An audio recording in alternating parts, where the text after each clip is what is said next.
Another day and more battleground state polls showing more problems for Donald J. Trump and his presidential campaign.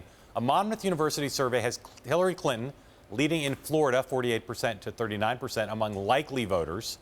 A Washington Post poll of Virginia voters, though, has really turned heads today. It shows Hillary Clinton with a 14-point lead in the Commonwealth, 52 to 38 amongst registered voters.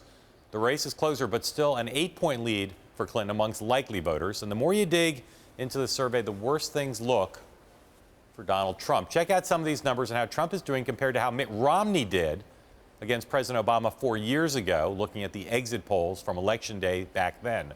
Among white voters, that's a group Romney won by 24% in Virginia, according to the exit polls. Trump only leads by 8 points.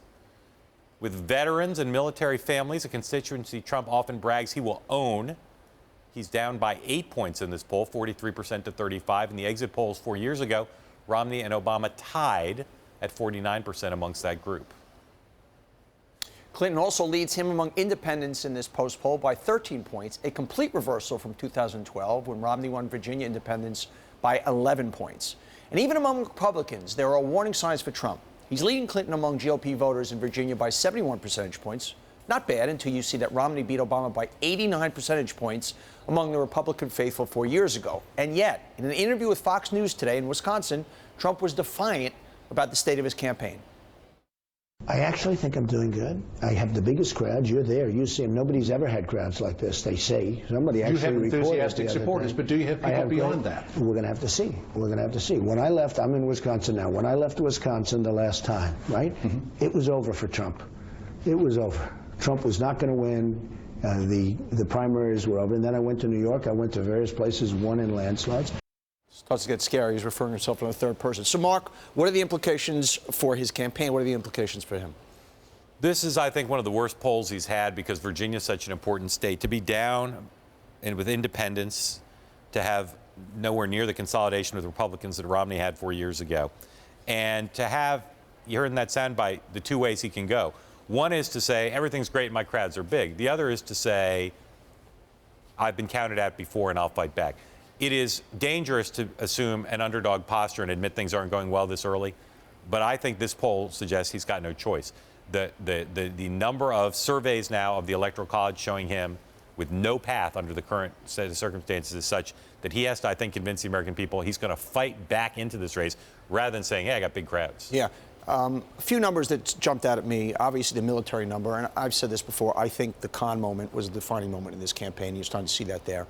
His net negatives. Hillary is a net negative 10. He is a net negative 33. That's incredible. And the difference in the white voters, as far as white educated voters, Romney took by 10. Clinton is beating by 16, a difference of 26, and in uneducated voters, a difference of 20. So the numbers are stunning.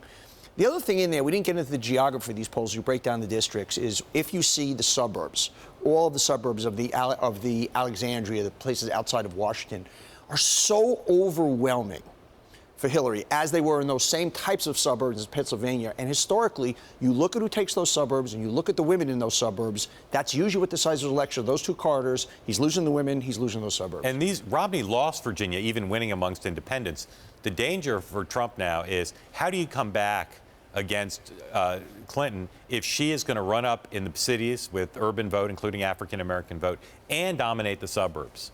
How do you come back? And if Trump dominates suburbs and the cities in Pennsylvania, Ohio, Wisconsin, Virginia, North Carolina, Florida, there's not enough rural white vote to come back with. And we're starting to see the effects of a professional campaign versus a non-professional. Hillary's had people on the ground since April, 28 field offices have spent $5 million, and Trump's giving speeches. You know, some of this stuff works. Yeah, and the other thing is education. You see it everywhere. It is the defining issue of this race. And if Virginia is this far apart, and as we reported yesterday, her super PAC's going off the air in Virginia. If Virginia is this far apart, what about North Carolina? What about Georgia? Tim Miller on this program yesterday, the Republican anti-Trump strategist, talked about Missouri. I heard from a leading Missouri Republican today, said, you bet Missouri's in play. And Roy Blunt, the incumbent senator, is in some trouble in that state for the same reason.